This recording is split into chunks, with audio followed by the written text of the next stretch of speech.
Welcome back to The Explainer. So let's talk about chaos versus order, specifically focusing on the supremacy of the Constitution. Have you ever actually stopped to think about what happens when our everyday records just fail? I mean, we live in this hyper-digital era where information is honestly incredibly fragile.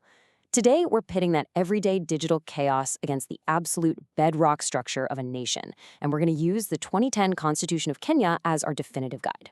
Okay, look at this completely bizarre, fragmented text. At first glance, you might think somebody just fell asleep on their keyboard, right? But no, actually, this is an auto-generated Russian transcript pulled straight from a Kenyan historical YouTube song. Seriously? Thanks to an algorithmic glitch, this system literally hallucinated total nonsense instead of the actual lyrics. It is a perfect, kind of hilarious, but really striking example of just how ridiculously unstable our digital records can be. One split second, and boom, reality is completely distorted. And that starkly contrasts with the absolute, unshakable certainty of a nation's true foundation. On one side, you have a chaotic, mistranslated digital file that could easily disappear tomorrow. On the other, a structured, supreme legal record, the Constitution. Its meticulously crafted roadmap, built to withstand the test of time. When the noise of the digital world completely drops the ball, this is the legal anchor a nation absolutely relies on to survive. All right, moving on to the sovereignty of the people. Let's dive right into Chapter 1 of the 2010 Constitution of Kenya. Because, any solid structural framework has to start right at the bedrock. Now, sovereign power, that can sound a bit academic at first, but it really isn't some abstract concept. It's a very real, tangible authority that belongs 100% to the people of Kenya. But, and this is a huge but, there's a massive condition attached. This supreme power can only be exercised in accordance with this Constitution. So, sure, the people hold the absolute power, but the Constitution? That is the strict, structured channel it literally has to flow through. So how does an entire nation actually wield all that power without it just turning into chaos? Well, according to Article 1, Section 2, the people can exercise it in two distinct ways. You can do it directly, making decisions and taking action yourself, or you can exercise it indirectly through your democratically elected representatives. But whether it's through a direct vote or through the leaders you choose, the true origin of that action is always the people. Which brings us to delegating state power. You obviously can't have millions of people directly executing administrative tasks every single day. That would literally take us right back to the chaotic YouTube transcript we saw earlier. So the Constitution mandates this highly specific delegation. The power flows from the people straight into these specific state organs at both the national and county levels. We're talking parliament, the executive branches, the judiciary. It's like a giant, meticulously balanced flowchart, guaranteeing that power is organized and balanced across the republic, so no single entity can ever grab absolute control. And this precise organization leads us to the real heavy hitter, the supremacy of the Constitution. This is Article 2, and the rules of supremacy here are completely absolute.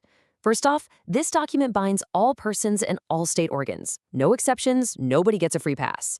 Second, you cannot claim state authority outside of it, period. And here's the kicker. Any law, even a deeply rooted customary law, that is inconsistent with this Constitution, it's automatically void to the extent of that inconsistency. Any contravening act or omission is totally invalid. It acts like a merciless editor, just cutting out all the chaos.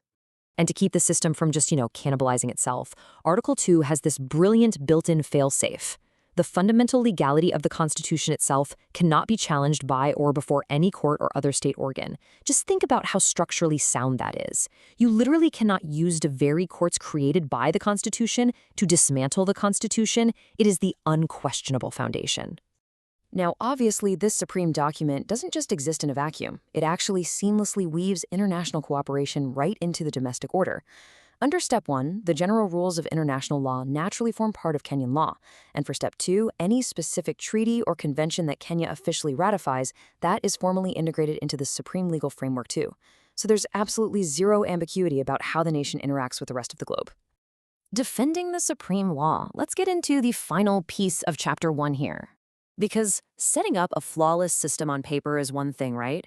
Actually keeping it secure in reality is a whole different ballgame. And the defense of this supreme order doesn't just fall to the military or the police or government officials. Article 3 places a legally mandated obligation squarely on the shoulders of every single person. Every person has an obligation to respect, uphold, and defend this Constitution. If the ultimate power belongs to the people, well, then so does the ultimate responsibility to guard it. Furthermore, it makes the boundary between order and chaos undeniably crystal clear. A lawful government can only ever be established in strict compliance with the Constitution. Any attempt whatsoever to set up a government outside of these rules, explicitly declared unlawful. There are absolutely no gray areas here. You're either operating inside the established constitutional order or you're acting unlawfully against the state. So, as we wrap up today's explainer, let's circle back to that massive contrast we started with. We live in this wild digital world where our everyday records can just become garbled nonsense in a fraction of a second, just like that glitched YouTube transcript.